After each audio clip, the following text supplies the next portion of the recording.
If alternative proteins, for example, captured even 10% of the global meat market, it could result in an estimated reduction of 1 billion metric tons of carbon dioxide equivalent emissions annually. And to put that into perspective of metric tons that we need to reduce annually, so it's 52 billion metric tons. So 1 billion is like saying 2%, close to 2% of carbon dioxide equivalent emissions reduction. Every percentage counts. You're listening to Climate Conversations with Divya, brought to you by Purple Figs Productions. Today's episode dives into the world of food tech innovations with our special guest, Adrien Villalonga from Big Idea Ventures. Stay tuned. The introduction or how we met. This is very interesting. Adrien, you were part of a panel discussion with Plug and Play Tech Center in Paris. Yeah, exactly. So it was a panel about AI in the food space. The idea was to talk a little bit about the different ways that Yeah. AI can impact the food production industry Mhm. and also focus a little bit on what AI can actually do and where Mhm. there's a bit of AI washing on certain things. So yeah, that's how we met. That's very interesting. Okay, let's get Yeah. to it. Welcome to Climate Conversations with Divya. Here we break down the biggest climate challenges and explore actionable solutions with people shaping our future, like our guest here. So I'm your host, Divya, and today I'm thrilled to be speaking with Adrien. Adrien, could you introduce yourself a little bit? Yeah, of course. First, thanks a lot for inviting me to your podcast. It's a pleasure to be here. Absolutely. I'm Adrien. I'm part of the investment team at Big Idea Ventures, based out of Paris in France. At Big Idea Ventures, we are a VC fund and accelerator focused on food tech, more specifically alternative proteins and ingredients. So what does it mean exactly? We look at investing in early stage startups, which are building usually technologies to produce either alternatives to animal-based proteins or fats, or also ingredients which replace ingredients which are either unsustainable or unhealthy. So essentially to have people eat better and more environmentally friendly products. Absolutely. It's a very critical industry to tackling climate change. And I'm very happy to be discussing this with you, how accelerators like Big Idea Ventures are driving systemic change, scaling impactful solutions, and shaping the future of our food systems. I would, love for our listeners to know about what venture funds do and specifically what Big Idea Venture um, uh, identifies as its mission and what kind of companies it supports that's like driving Yep. innovation in food tech and agri-tech. So what an investment or what a venture capital fund does is essentially investing money into startups, taking part of ownership in these startups, taking equity in these startups, and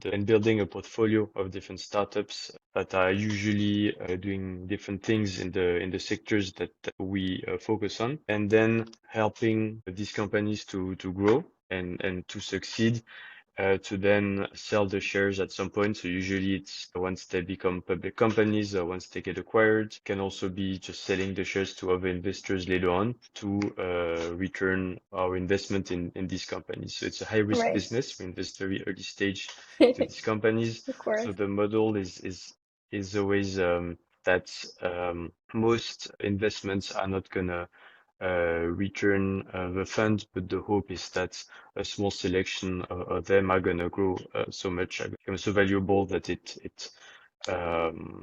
returns the fund. So we really tied to investing in very early stage startups that are in these sectors. Right. It's very fascinating how Big Idea Ventures is able to bridge the gap between early stage innovation and bridge it with large scale impact. Now, I'd love to hear more about the process. What do you look for in startups? How do you evaluate their potential, for example, for scaling and creating measurable climate impact? It really depends on the stage of a startup, I would say. Right. So we invest from pre-seed to Series A. And pre-seed, Right. what it means is usually a company that has a founding team, like maybe two, three people that are Right. building a prototype. So it can be, for example, a very small amount of protein through synthetic biology. In Series A, it would be more once these companies have started to grow a bit, they have already raised funds. There may be like 10 to 20 people in the team, and depending on what they're doing,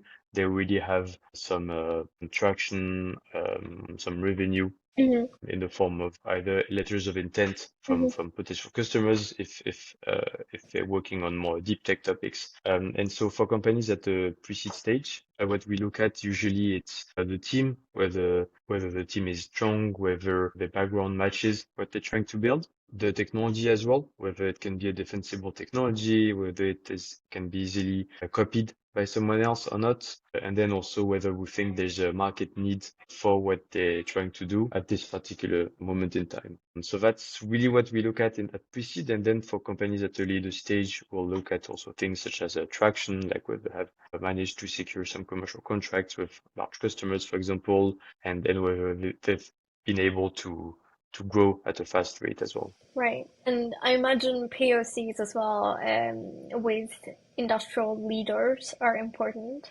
So maybe we can Yeah. dive into exciting breakthroughs you've seen at Big Idea Ventures. Alternative proteins, for instance, are a hot topic. What are some of the most Yeah. promising technologies or companies you've supported in this space? And how do they address climate challenges like emissions or resource use? Yeah, so we've invested now in more than 100 startups in total since the inception of the fund like 5 years ago. So it would be difficult to talk about all of them, but if I can focus on a few, so using a process called precision fermentation. So Right. it's essentially a process that would be similar to the process that is being used to brew beer, for example. But here, the idea is to modify the microbes which you put in the process so that they can Right. produce some proteins of Sorry. interest. Yeah. For example, dairy proteins. And so then you would take these dairy proteins and make like cheese, ice cream, milk out of it, Right. whatever you want. Right. And yeah, so we've made a few investments in these companies because there's, I think, a big opportunity when it comes to carbon emissions reduction. Because right now, Right. the process that is used to make milk proteins, like we all know it, right? Like we grow Yeah. cows, which are in the end kind of like factories in a way. Right. They emit a lot of CO2, they take a lot of space, Yeah. and a lot of resources to then produce milk, which we then turn into different products. Right. Precision fermentation process would be a much more efficient process to produce the same proteins. You need to check the numbers exactly, but allows to reduce carbon emissions by something like 90% or so. Wow. That's huge. Much less. Yeah, yeah, Given exactly. And the impact yeah, of, because as far as I understand, livestock emissions contribute to about 14 to 15 to 16% of total global house emissions. So being able to reduce them by 90%. That's reducing the total global carbon emissions by 12.6% minimum. To me, that's mind-boggling, important industry to focus on. That's a big amount. yeah, yeah, exactly, exactly. Hmm. So that's why I think also the alternative protein space Yeah. has not been addressed that much compared to Hmm. other spaces Right. that also can have a positive impact on the carbon Right. emissions. Right. Yeah. The energy industry has Right. had a lot of like really hundreds of billions of investments in the past years to be able to Absolutely. go to shift to Renewables. electric. Yeah, exactly. Renewables, the types of energy and Yeah. producing technologies, Solar plus storage. which Absolutely. yeah, exactly. Yeah. While there's been way less investments in the food space, Right. even though 10% or so of yeah, as you said, the Yeah. carbon emissions are food related. And I think it's a BCG report that Right. came out like 2 or 3 years ago Hmm. that said that in the end, the highest carbon emission reduction to amount invested ratio Right. is in the end in the food space Well, I really want to because it's look that just up. like That is very interesting. I need to read that report. That is super yeah. interesting. But as I understand, the problem with precision fermentation is its scalability. To get to 90% reduction, first the technology needs to be scalable to be able to produce at mass. What have you experienced in that space? Like, has it evolved? Has the problems of precision fermentation evolved at all, or where are we in that technology? Yeah, you're definitely right. That's one of the key issues I would say Right. with this technology is that it's not mastered Mm-hmm. well enough to be able to produce these proteins Mm-hmm.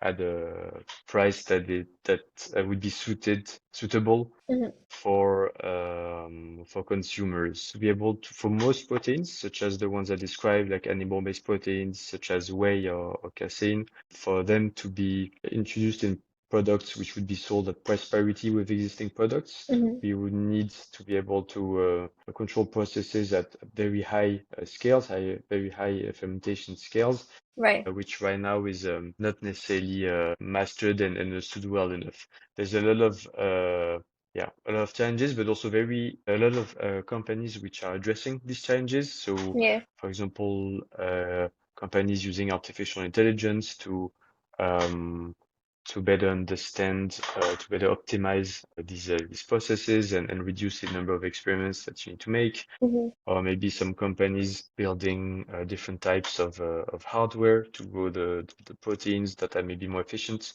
Yeah. So it's definitely, so there's a lot of people working towards this goal, but yeah, we're still not there yet.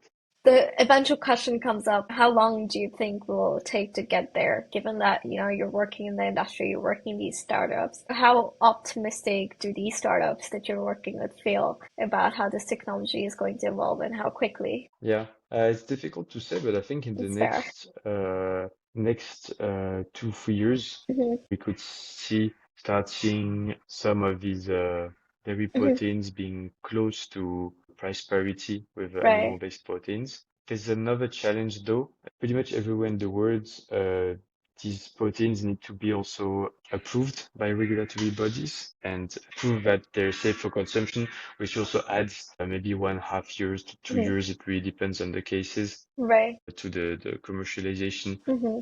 of these technologies. And so that's why it could be a bit longer also than 2 or 3 years. Right. But I'm confident that we'll soon start seeing the fermented proteins on the market. And actually, they're already available in certain markets. Like for example, in the US, you can already buy products Hmm. which use whey by a company called Perfect Day, and you can already buy products which Hmm. use this fermented whey. So we're still at the beginning of it, but it's very promising. You're very right. Early stage capital funding in carbon and emission technologies, including alternative proteins, has reached about $2 billion in a single quarter. Um, that was, it's an indicative of robust investor interest. So that's Mm. absolutely very interesting. Given that like, Idea Ventures, I think, has built a portfolio of 39 companies, um, as I understand it, and you've collaborated with. A bit more now. Oh, Yeah, okay. so I would say around 120 the number now 120. of Okay. our portfolio companies. Yeah. Wow, wow, that's super amazing. So you guys are really there ahead and driving advancements in plant-based food sector. So that's quite exciting. Beyond proteins, would you be comfortable talking about or highlighting some other innovations in sustainable Yeah. food development, or maybe, some of your peers, I understand, from our previous conversation, have been working in sustainable agriculture as well, or packaging? So, Mm. if you've had, how do you call it, water cooler talk about, hey, you know what, this is Yeah. interesting in the work that I'm doing. Do any of the Yeah. technologies in packaging, for example, stand out to you? So any of these spaces, are there any unexpected areas basically where you see massive potential from your conversations with your peers? Packaging as well. I Hmm. wouldn't be as comfortable speaking about that as it's not a focus at Big ID Absolutely. Ventures, Yeah. or at least in terms of the food tech sector. But what we look at, and that is also Hmm. but we also see as very promising Hmm. is alternatives to other products, which are not necessarily animal proteins or fats, Hmm. but which are now produced in a non-sustainable way. I can mention, for example, coffee or cacao. Right. So we've seen a huge increase in terms of Hmm. cost of cacao Right. in the past few years, Why is that? due notably to so main reasons are environmental issues. Right. So global warming Hmm. affecting the production of cacao Hmm. and investments Hmm. in cacao production, which haven't been able to match the increase in demand. Right. And so now food manufacturers active in the chocolate space are looking for alternatives Hmm. to chocolates. Yeah. And we see more and more companies which are trying to build these alternatives either through cell culture, so Yeah. taking cacao Hmm. cells and replicating them in a controlled environment to produce something that's identical to cacao, or using different types of grains or different types of beans, apply maybe a fermentation process to it, Hmm. or like a food-related process, roasting them like you would Yeah. roast your cacao to then produce a product which is very similar to cacao. I don't know if you've watched the television series Friends. Yeah, Yeah. yeah. This reminds me, I don't know if you remember, but the scene with Monica trying to make Thanksgiving products out of Mm. fake chocolate, the macalet. Chocolate. It's a completely synthetic chocolate substitute.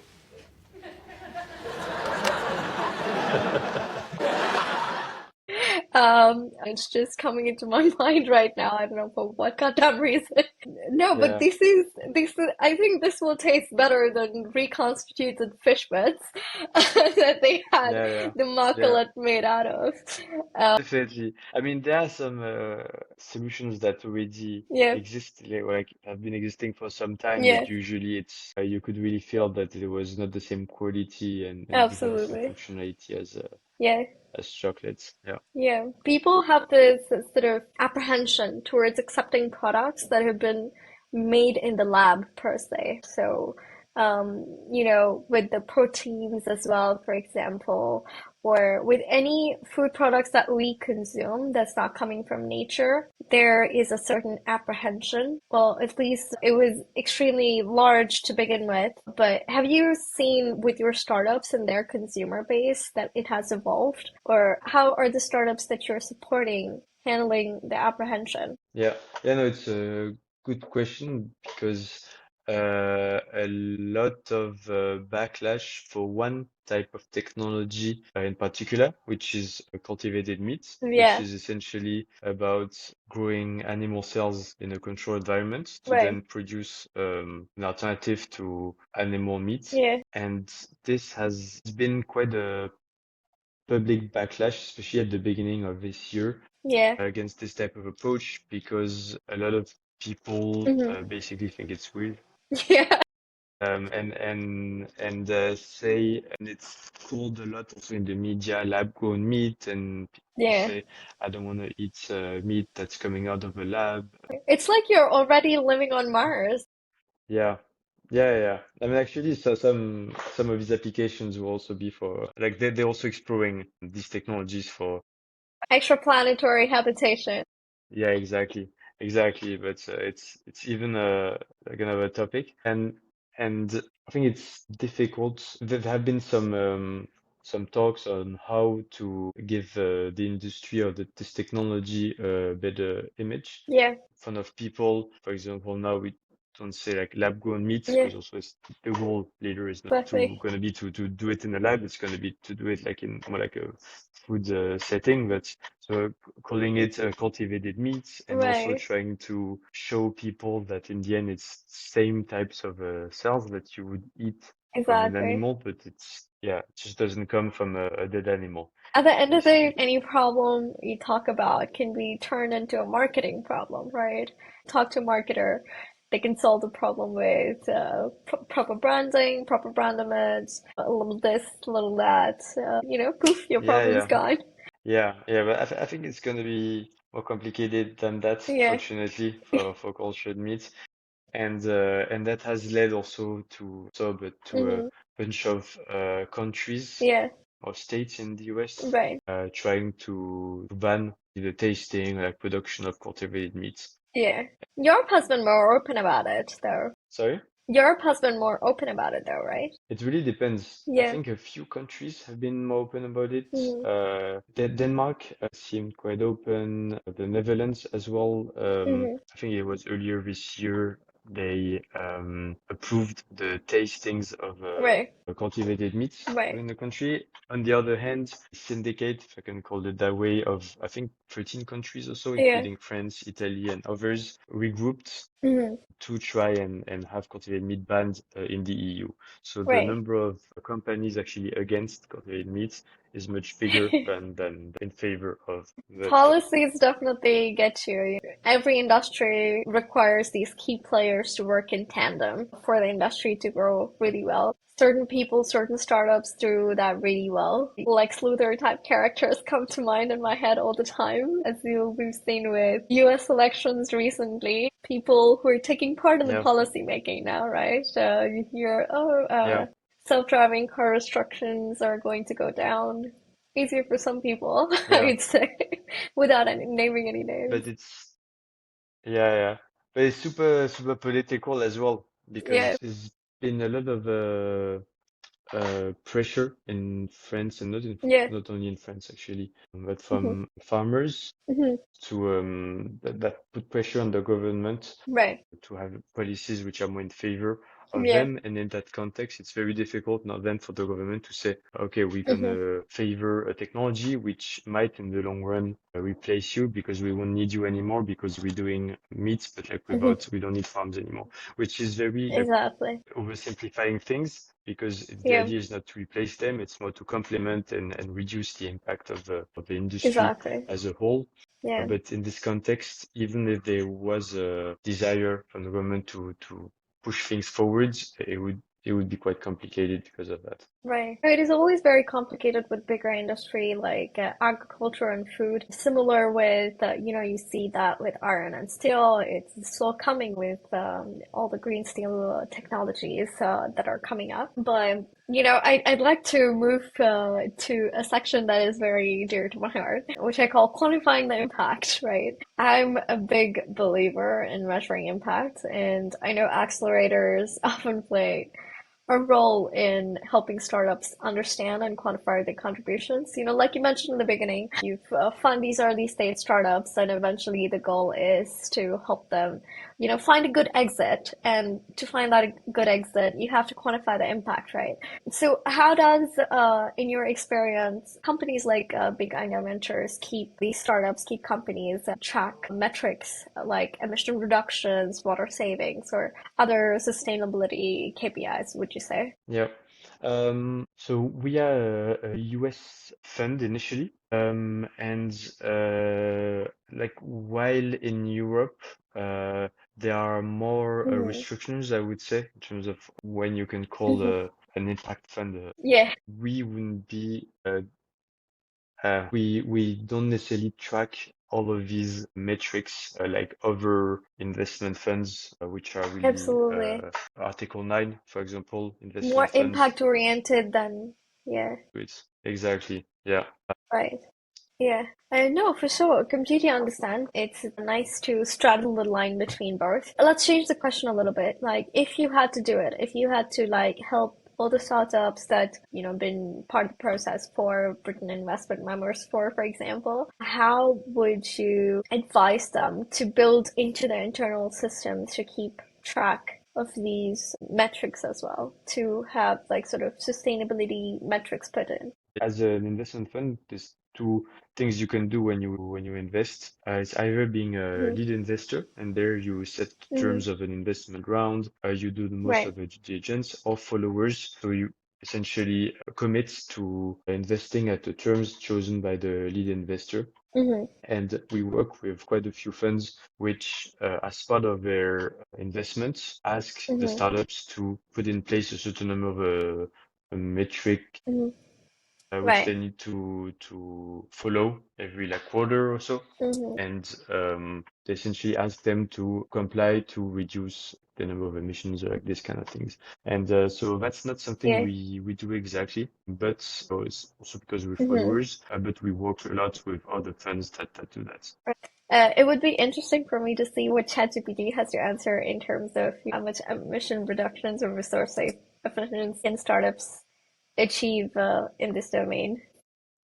Okay. So I'm asking it how much emission reductions or resource efficiency have startups in this domain. I'm just gonna specify the domain have achieved or can achieve. There was an interesting statistic that I did find. It's from World Economic Forum. It says that if alternative proteins, for example, captured even 10% of the global meat market, it could result in an estimated reduction of 1 billion metric tons of carbon dioxide equivalent emissions annually. And to put that into perspective of metric tons that we need to reduce annually, so it's 52 billion metric tons. So 1 billion is like saying 2%, close to 2%. Of carbon dioxide equivalent emissions reduction. Every percentage counts. It's a huge percentage. I was Yeah. also looking into regenerative farming techniques. So I'd had this conversation when I'd gone to VivaTech. I don't know, do you know about VivaTech? Yeah. For our listeners who don't know, VivaTech is an annual technology conference dedicated to innovation and startups held in Paris, France. It's renowned in popular culture because usually there is a celebrity guest appearance by Elon Musk, and this year Serena Williams too. There was a panel discussion on, carbon sequestering by regenerative farming techniques. Estimate that like about 1 to 2 tons of carbon dioxide per hectare can annually be sequestered, and given the amount of hectares there actually are for farming land, that comes up to a huge amount. Mm. I think when we sit down to quantify these things, it's not insignificant. Yeah. I mean, we have approximately 4.8 billion hectares of farming lands. And with that, it comes up to 9.6 billion CO2 equivalent emissions sequestered annually. If you divide that by 52 billion tons, well, that's just about 18% of all CO2 emissions we emit each year that we need to sequester to reach our net zero goals. These conversations are aided by, putting things in a mathematical perspective, which can help people visualize, okay, I'm helping this much. And it sort of adds as like a motivator for people to move forward, for startups to move forward, for, big idea ventures like yourself to move forward. So definitely love adding this section to the conversation. It's interesting that you bring that up because there's, Yeah. in the end, one of the biggest impacts that people can have to Hmm. reduce their carbon emissions is to eat less animal-based products, right? Because Exactly. they're really responsible for example, beef is the worst thing you can eat for the Hmm. environment, and replacing it with plant-based alternatives, for example, or just another type of protein Right. is relatively easy, I would say, Hmm. a way of having an impact while not having to do some things such as like renovating the Hmm. energy system in your apartment. Or so Yeah. yeah, I think it's really a good lever that Hmm. you can use. Hmm. The problem is, I think ultimately most people will Hmm. always favor buying products which are tasty and cheap. It's also a And even lifestyle, I think. For example, personally, I grew up as a vegetarian for most of my life. So it's easier for people like me to find taste elsewhere, because we've always I cannot say that, no, I haven't had tasty food all my life. I've had shit food. No, my food has been amazing. It's just different people get used to different tastes. I think your tongue gets accustomed to different things, and it's harder to move away from the way you've grown up and the way you've been raised. Like it's really hard to move away from those things. Yeah, exactly. I think it's what we see a lot as well in terms of who Mm-hmm. consumes these types of products. So usually, people aged 30, Mm-hmm. 35 or plus Mm-hmm. tend to be much less frequent consumers of these like plant-based products because I think they're used to eating animal-based products, Right. have more difficulty to switch main ingredients in the diet, while we see that the adoption of these Mm-hmm. plant-based products by Mm-hmm. consumers is Mm-hmm. much higher. So I think that definitely goes back to your point. Yeah. So as we're coming to the end of the conversation here, are there any emerging challenges or technologies that we've missed out on thinking about next 5, 10 years that you want to talk about? Emerging challenges you think we need to address to accelerate progress?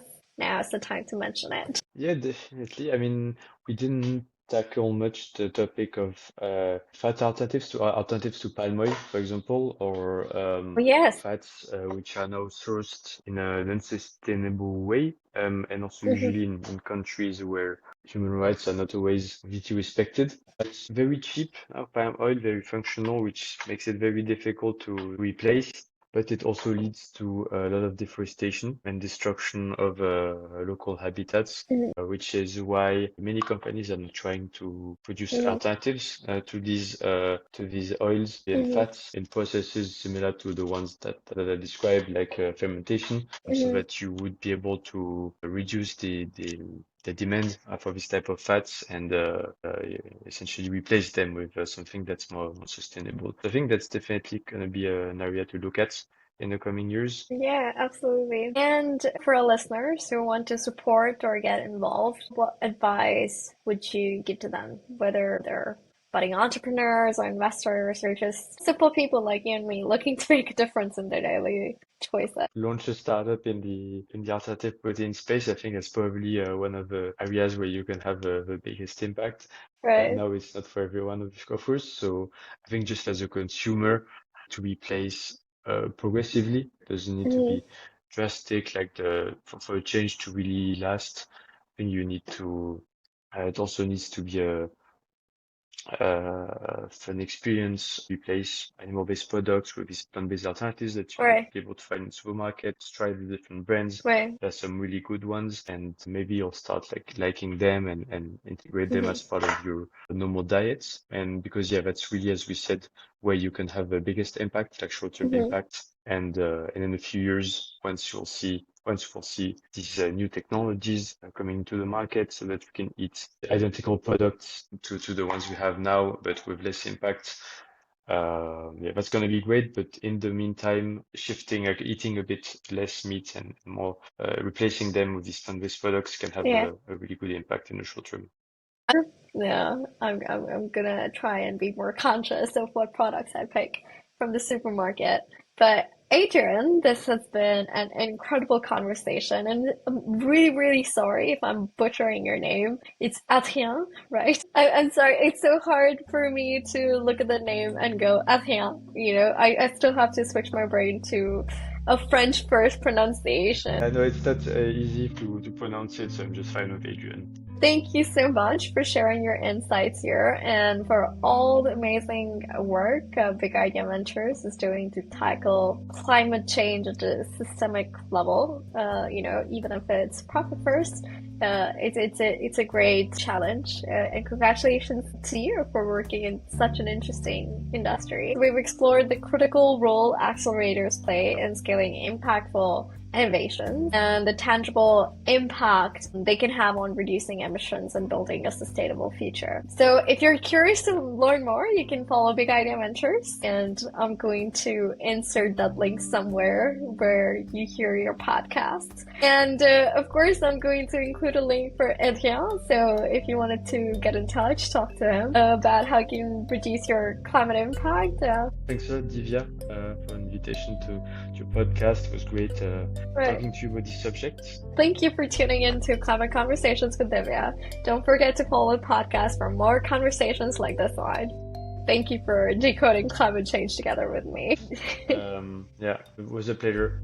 You just heard Climate Conversations with Divya, brought to you by Purple Figs Productions. We hope today's episode sparked new ideas and deeper curiosity about how we can tackle climate change together. Until next time, this is Climate Conversations with Divya.